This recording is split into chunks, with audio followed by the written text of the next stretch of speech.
அன்பு நேயர்களே வணக்கம். இப்பொழுது பலருக்கும் ஒரு கேள்வி இருக்குது. நம்ம வீட்டில் குழந்தைங்களுக்கு நம்ம திருமணம் செய்கிறதுக்கு முயற்சி பண்ணுறோன்னு வச்சுக்கிங்களா, உடனே என்ன ஆகிடுது, ஜாதகம் பார்க்க போகிறோம். ஜாதகம் பார்க்கும்போது நமக்கு அந்த வரன் நல்லா பிடிச்சிருக்கு, ஆனால் ஜாதகம் பொருந்தலைன்னுட்டு சொல்லிடுறார். சரி, ஒரு ஜோசியர் ஜாதகம் பொருந்ததுன்னு சொல்கிறார், ஒரு ஜோசியர் பொருந்தாது அப்படின்னு சொல்கிறார். மாப்பிள்ளை வீட்டுக்கார ஜோசியர் பொருந்ததுன்னு சொல்கிறார், பொண்ணு வீட்டுக்கார ஜோசியர் பொருந்தாது அப்படின்னு சொல்கிறார். இப்போ பல குழப்பம் வந்துடுது. அப்புறம் என்ன ஆகிடுது, பொருந்தாதுன்னு சொன்ன பிறகு அந்த ஜாதகத்தை நம்ம திருமணம் செய்து வைத்து ஏதாவது பிரச்சனை வந்துட்டா என்ன பண்ணுறது அப்படின்ட்டு மனம் குழம்புது. இன்னும் சில பேர் கேட்குறாங்க, ஜாதக பொருத்தம் பார்த்து தான் கல்யாணம் பண்ணணுமா அப்படின்ட்டு கேட்குறாங்க. இப்போது ஜாதக பொருத்தம் பார்த்து திருமணம் செய்து கொள்வது அப்படி என்பது ஒரு முறை.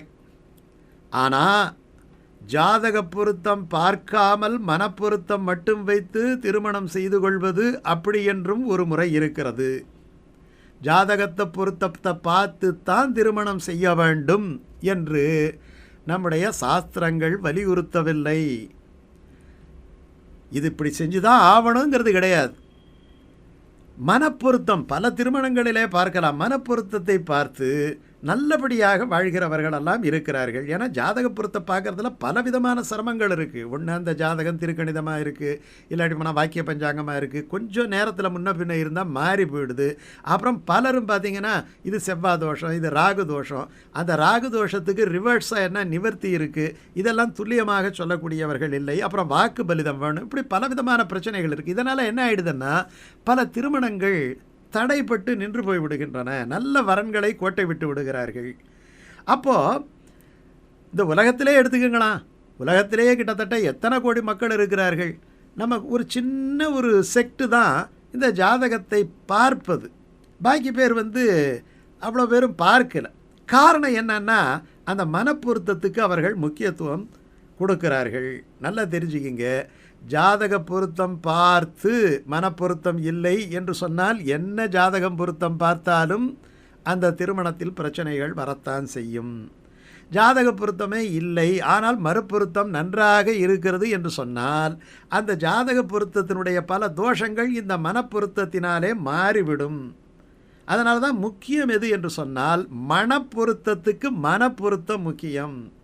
கட்டடத்துக்கு மனை பொருத்தம் வேண்டும், வாழ்க்கைக்கு மனப்பொருத்தம் வேண்டும். இந்த மனப்பொருத்தத்தை விட்டுவிட்டு நம்ம அந்தஸ்து மற்ற விஷயங்களை எல்லாம் பார்த்து ஜாதகத்தை பார்க்க வேண்டும் என்று நினைத்து விட்டால் அது ரொம்ப சுத்தமாக பார்க்கணும். நல்ல சரியான, நீங்கள் எந்த ஜோதிடர்கிட்ட போனாலும் அந்த ஜோதிடர் இது சேரும் சேராதுங்கிறத சொல்லணும். குழப்பமான ஜாதகங்களை வைத்துக்கொண்டு நீங்கள் ஒரு முடிவுக்கு வரக்கூடாது, வர முடியாது. காரணம், நீங்கள் மனப்பொருத்தத்துக்கு ஏன் சொல்கிறேன்னு வச்சுக்கிங்க, ஜாதக ரீதியாகவே அதுக்கு நம்ம ஒரு விளக்கம் கொடுக்கலாம். ஏன்னா மனம் என்பது சந்திரன், மனம் என்பது சந்திரன், ராசி அதுதான் ராசி. எங்களுக்கு 2 பேருக்கு நல்ல ராசி அப்படின்னு சொல்கிறோம்னா என்ன ராசி, மனப்பூர்வமான ராசி, 2 நல்ல ராசின்னு அர்த்தம் இல்லையா? அப்போ சந்திரன் சரியாக இருந்தால் ஆட்டோமேட்டிக்காக ஒன்றை ஒன்று ஆகர்ஷணம் செய்து கொள்ளும். அந்த பொண்ணை பார்த்தவொடனே மாப்பிள்ளைக்கு பிடிச்சிடும், மாப்பிள்ளை பார்த்தவொடனே பொண்ணை பிடிச்சிடும். போய் விசாரிச்சோம்னா எல்லாம் நல்லா இருக்கும். அதுக்கு தான் நம்ம இம்பார்ட்டன்ஸ் தரணும். அப்படி இம்பார்ட்டன்ஸ் தந்துட்டோம் அப்படின்னு சொன்னால் உங்களுக்கு ஜாதக பொருத்தம் இருக்குன்னுட்டு அர்த்தம். நீங்கள் ஜாதக பொருத்தத்தை மட்டும் பார்த்து விட்டு ஆனால் மறுபொருத்தம் இல்லை, ஜாதகம் நல்லா இருக்குன்னு சொல்லிட்டாங்க அப்படின்னுட்டு பிடிக்காமலேயே, பையனுக்கு பொண்ணு பிடிக்காமலேயே அல்லது பொண்ணுக்கு பையனை பிடிக்காமலேயே நீங்கள் நிர்பந்தப்படுத்தியோ இல்லை வேறு ஏதாவது அவர்கிட்ட நல்ல அந்தஸ்து இருக்குது, இந்த மாதிரி கிடைக்காது, அந்த மாதிரி கிடைக்காது, ஆடம்பு வசதியோடு இருக்குது, அப்படி இப்படின்ட்டு ஏதாவது சொல்லி செய்து வைத்தால் அந்த மனப்பொருத்தமின்மையானது மனப்பொருத்தமின்மையை உண்டாக்கிவிடும். நீங்கள் நல்ல ஜாதகத்தை அலசுறதை விட நேராக குடும்பத்தை அலசுறது தான் நல்லது. அதுதான் ரொம்ப முக்கியம். இப்போது ஒரு சின்ன உதாரணம் சொல்கிறேன் பாருங்கள். ராமானுஜருடைய சீடர் கூரத்தாழ்வான், அவர் ரொம்ப ஆற்றலும் அறிவும் அடக்கமும் நிறைந்த ஒரு மிகப்பெரிய மகான். காஞ்சிபுரம் பக்கத்தில் ஒரு சின்ன பிரதேசத்துக்கு அவர் அரசனாக இருக்கிறார். அவர் ஒரு முறை இரவு நகர்வலம் வருகின்ற பொழுது ஒரு வீட்டில் பெற்றோர்களுடைய அழுகுரல் கேட்குது. எப்போயோ 1000 வருஷத்துக்கு முன்னாடி நடந்த கதை அது. அவர் பார்க்குறார், அந்த பெற்றோர்கள் அழுது கொண்டே இருக்கிறார்கள். என்ன காரணம்னுட்டு போய் உள்ளே போய் விசாரிக்கும்போது சொல்கிறாங்க, எங்களுக்கு ஒரே ஒரு பெண் குழந்தை, அந்த பெண் குழந்தைக்கு கல்யாணம் பண்ணிடலான்னுட்டு ஜாதகம் பார்த்தோம். இந்த ஜோசியர் என்ன சொல்லிட்டாருன்னா, இந்த பொண்ணுக்கு வந்து அதாவது விதவை யோகம் இருக்குது. யாரை கல்யாணம் பண்ணாலும் இந்த பொண்ணு வந்து விதவை ஆகி விடுவாள், அதாவது இவளை கட்ட போகிறவன் இறந்து விடுவான். அதனால் இது ஊரில் எல்லாம் பரவிடுச்சு, இந்த பொண்ணுக்கு எப்படிப்பட்ட ஒரு ஜாதக அமைப்பு இருக்குன்னுட்டு. இந்த ஜாதக அமைப்பு அந்த ஜோசியர் பேரை சொல்லி அவர் இந்த மாதிரி சொல்லிட்டார் அப்படின்னு சொன்ன உடனே அதெல்லாம் பரவி போய் இப்போ யாரும் பொண்ணு கேட்டு வரமாட்டேங்கிறான். ஏன்னா பொண்ணு கேட்டால் யார் கட்டிக்கிட்டாலும் செத்து விடுவான்னா எப்படி வர முடியும்? வரல. இப்போ இந்த பொண்ணை நாங்கள் கல்யாணம் பண்ணிக்காமல் நாங்கள் வச்சுக்கிட்டு என்ன பண்ணுறது, எப்படி காப்பாற்றுறது?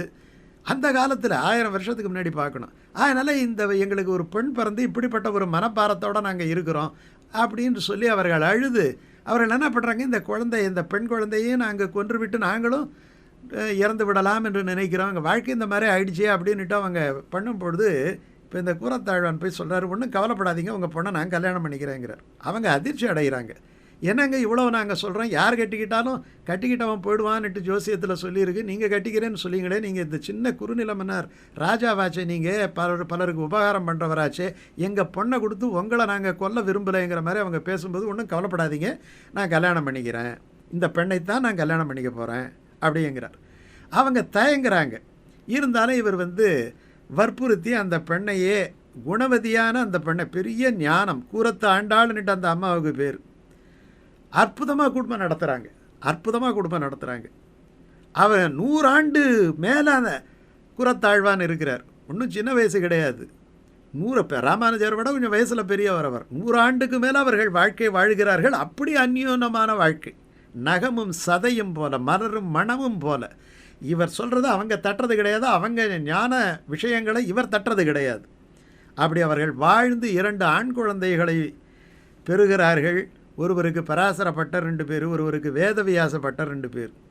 இறைவனிடம் பாரத்தை போட்டுவிட்டு அற்புதமான ஒரு வாழ்க்கையை அவர்கள் நடத்துகிறார்கள். இது புராணங்களிலே சொல்லப்பட்டிருக்கு, அந்த நடைமுறை வாழ்க்கையிலே சொல்லப்பட்டிருக்கு.